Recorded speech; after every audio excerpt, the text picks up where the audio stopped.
Vous avez sûrement déjà admiré un escalier, un meuble ou une belle porte en chêne. Avez-vous déjà pensé au chemin parcouru par ce gland qui vient de tomber sur le sol de la forêt? Avec un peu de chance, il atterrit sur un sol fertile. Les écureuils en cachent une grande quantité en terre pour se restaurer l'hiver. Heureusement, ils oublient beaucoup de ces cachettes. Avec le soleil du printemps, les glands commencent à pousser, et s'ils ne font pas le repas d'une biche, une bonne centaine d'années après, il sera prêt pour un long cheminement vers votre salle à manger.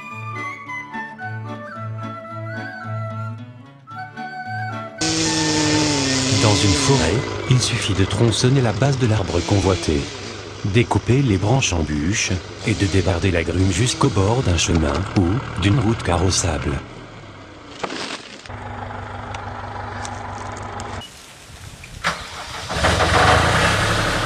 Près des maisons, il en va tout autrement. L'espace n'est pas suffisant et l'arbre risque de tomber sur l'habitation. Si l'accès est possible, une nacelle facilite l'élagage et le bûcheronnage.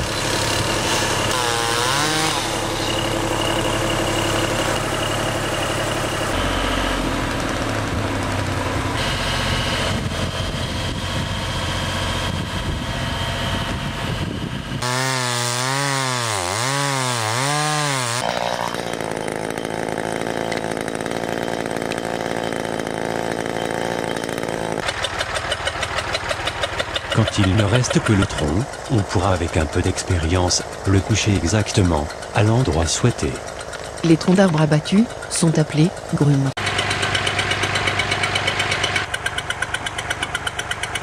Les grumes seront rassemblées en un endroit facilement accessible.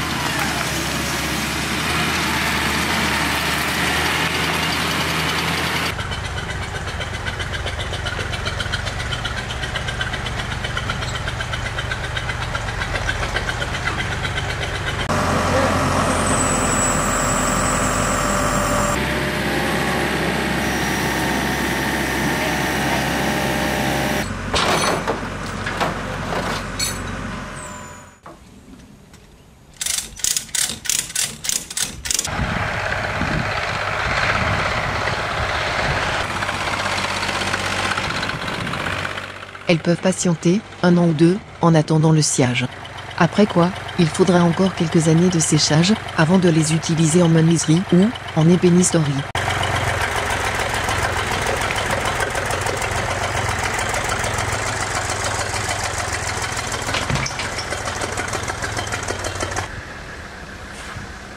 C'est ainsi qu'un matin d'automne, on vit arriver une scierie ambulante. Une bonne heure pour la mettre en place. Il faut la positionner parfaitement horizontalement.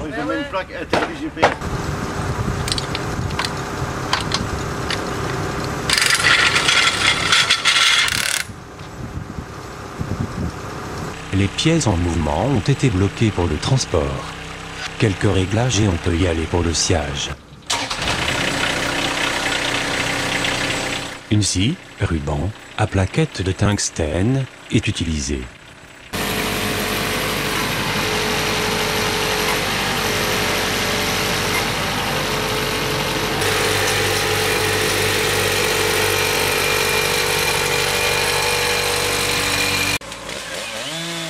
Avant le sciage, les grumes sont nettoyées. Il faut enlever les aspérités, laisser lors de l'abattage. Redresser la tête ou la base pour plus de facilité de sciage et un meilleur rangement.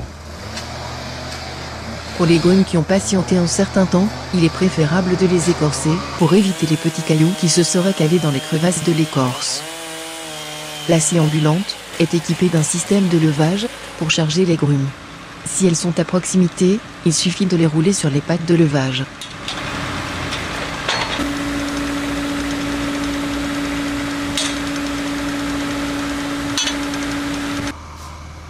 Sinon, une grue est nécessaire pour les approcher de la scie.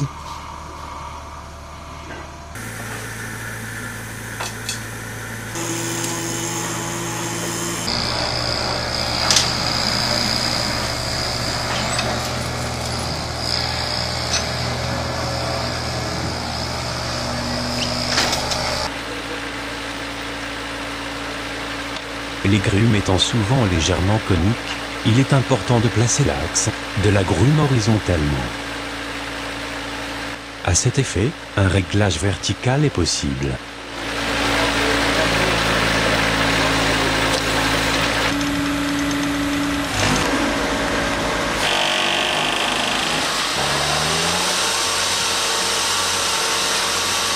Une scie circulaire enlève l'écorce pour éviter le risque de présence de cailloux avant le passage du ruban.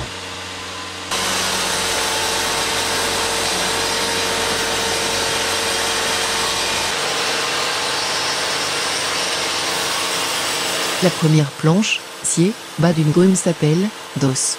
Elle sert souvent de bois brûlé, mais peut servir dans la construction d'abris rustiques.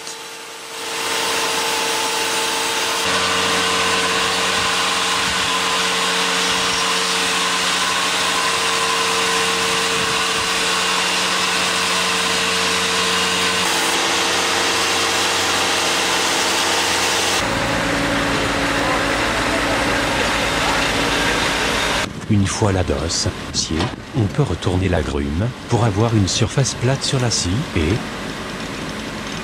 la fixer au bâti pour l'empêcher de bouger lors du sciage des plateaux.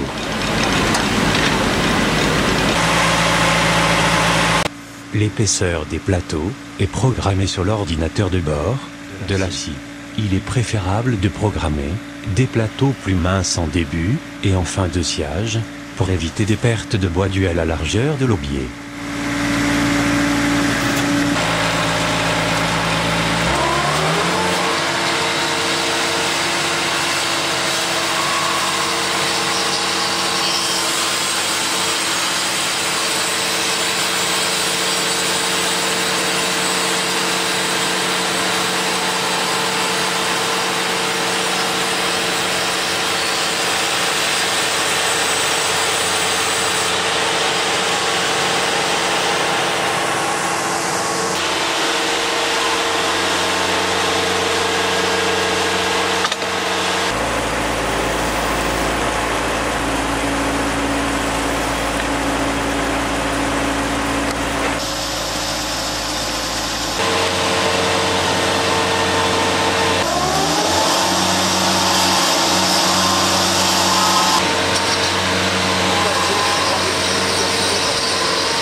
L'aubier et les bois en formation, entre l'écorce et le bois fini, est donc non utilisable. On appelle plateau les planches sciées bas de la grume.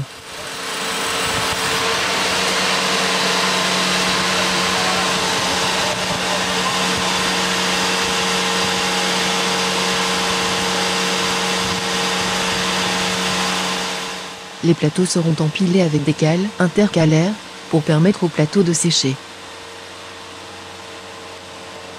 L'ensemble de plateaux d'une grume, sciée, empilée et calée, est appelé boule.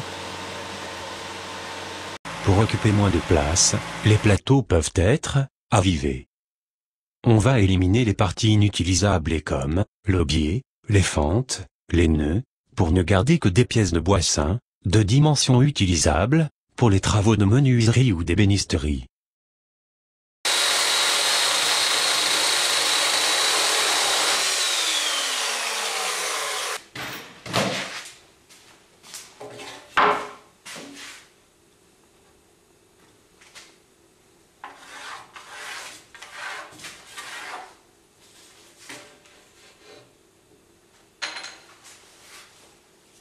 On peut aussi découper directement un plateau, en fonction des besoins d'un travail, en suivant une liste de débit.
Quand toutes les pièces sont débitées, il faut les raboter.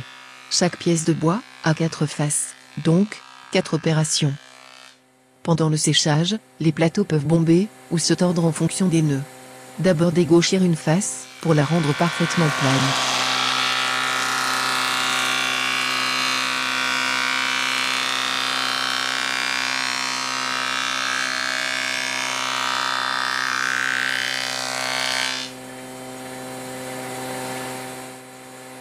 Puis, dresser un champ pour qu'il soit d'écart avec la face.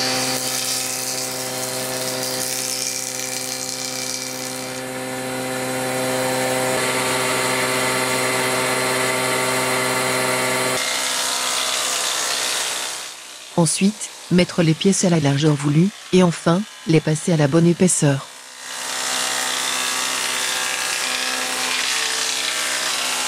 Des raboteuses dites 4 faces font toutes ces opérations en une fois.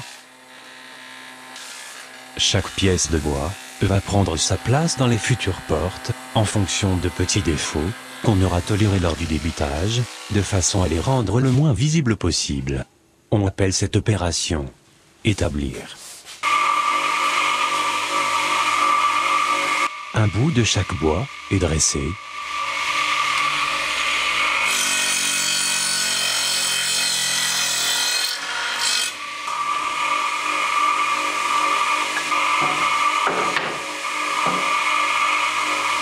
Puis il est scié à la longueur voulue.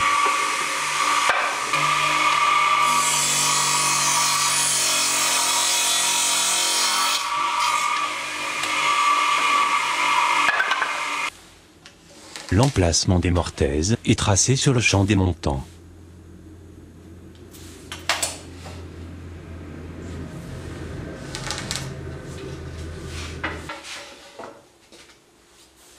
Chaque pièce va être percée de mortaise, ou terminée par des tenons, en fonction de son emplacement dans la porte à réaliser.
Les rainures, qui recevront les panneaux, sont tout pillées à l'aide d'une fraise.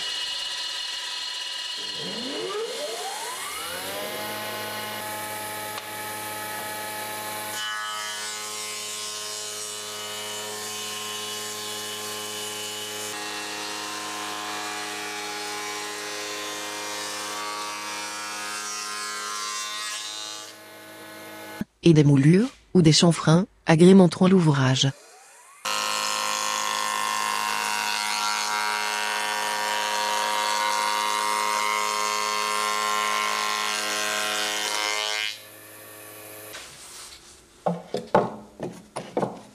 Il faudra aussi entailler pour les charnières.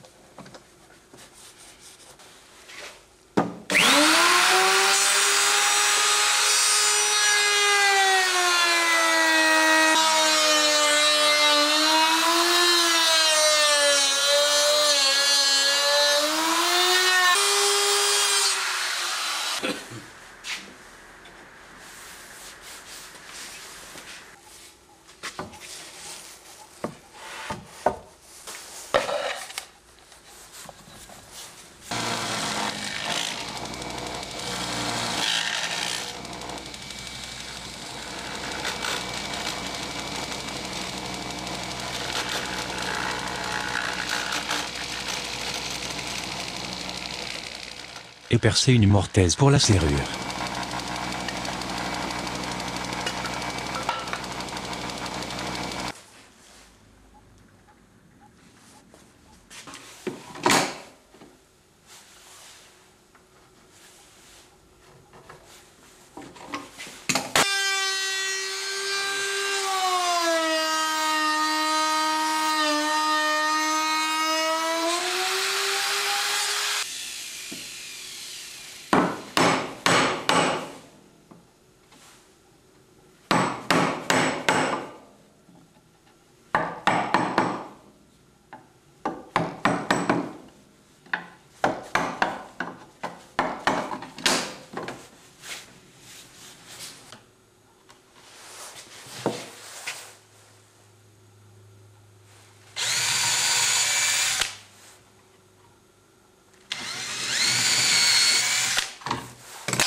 Parallèlement, les panneaux seront préparés, à partir d'un duvet de 22 mm d'épaisseur, de différentes largeurs.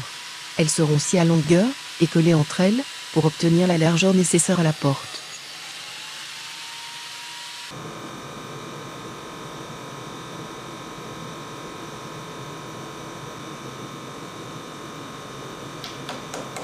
Des lamelleaux consolideront le collage.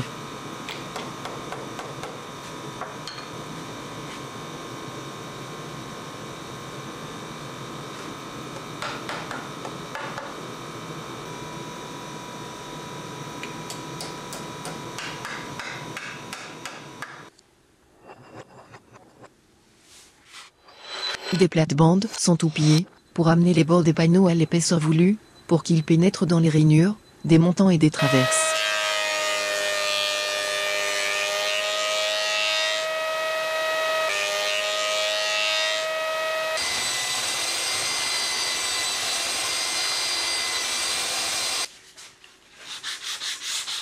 On prendra soin de poncer les panneaux sur les deux faces, ainsi que les champs des montants et des traverses, qui ne seront plus accessibles, une fois la porte assemblée.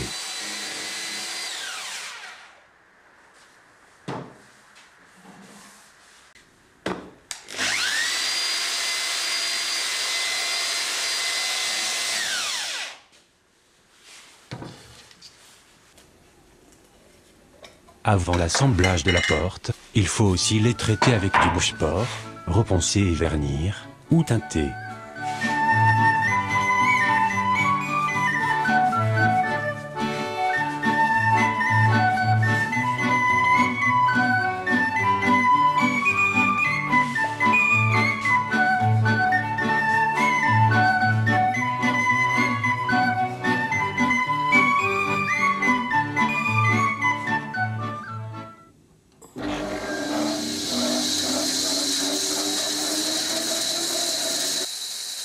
Les tenons ne sont pas terminés.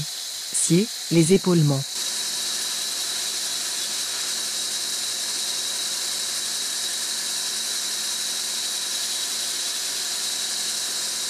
Sciez les languettes dues aux rainures.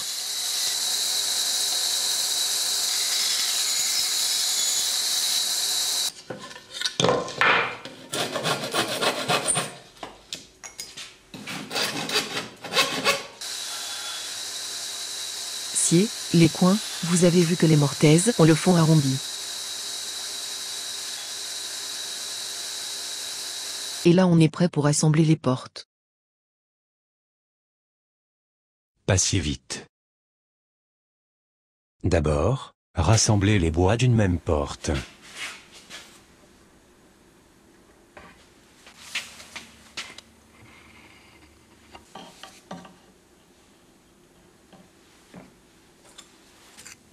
Encollez les mortaises et les tenons.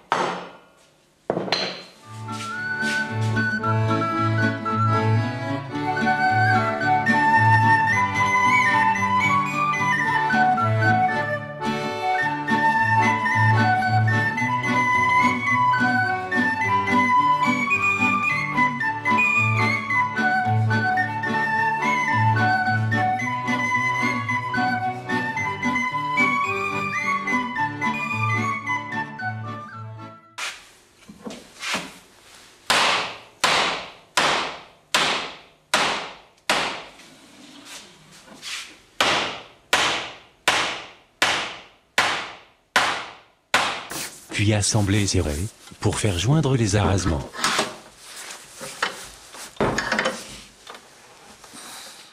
Le lendemain, les portes devront être poncées pour enlever le marquage et les contrefils.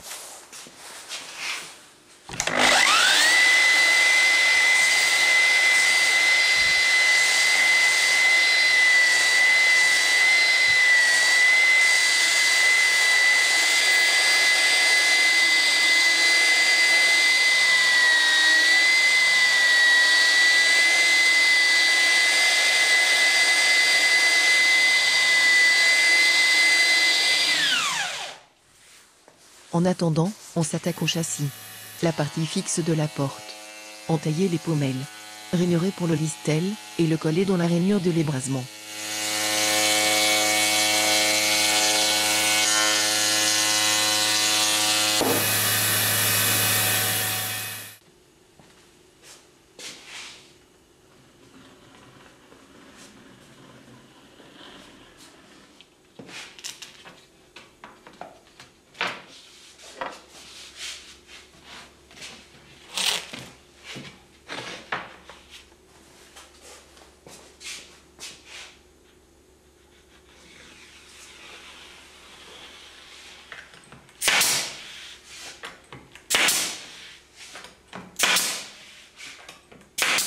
Les chambranles auront été sciés à longueur, et sont agrafés sur l'ébrasement.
Après le bouche-port, le ponçage et le vernis, on peut assembler les châssis.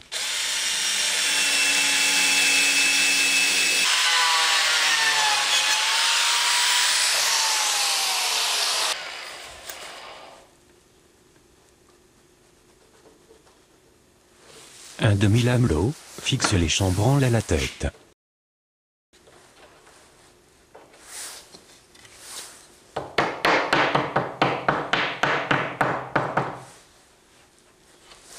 Les pieds sont fixés à largeur, et une latte tient l'ensemble d'équerre pour le transport.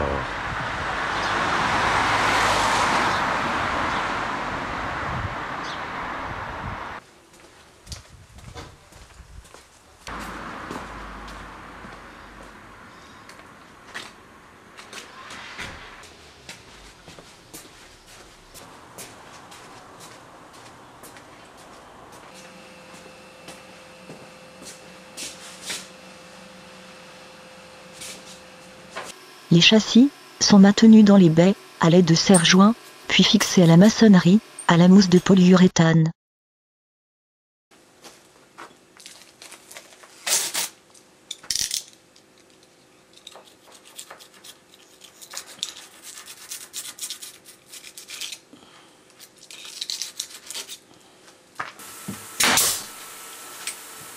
Le lendemain, la deuxième phase de chambranle peut être fixée.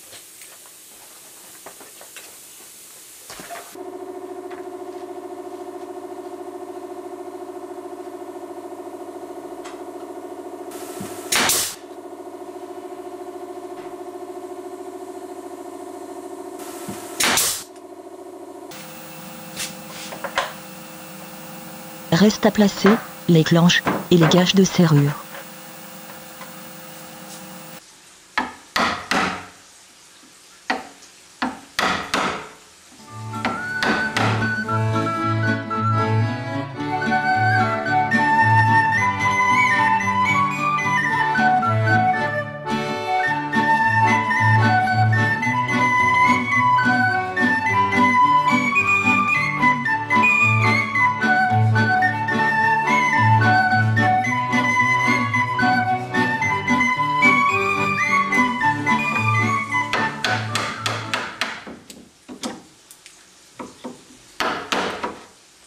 Voilà le chemin parcouru, du gland qui tombe dans la forêt, à la porte de votre habitation. Lors de votre prochaine balade en forêt, vous verrez sûrement les arbres d'une autre façon.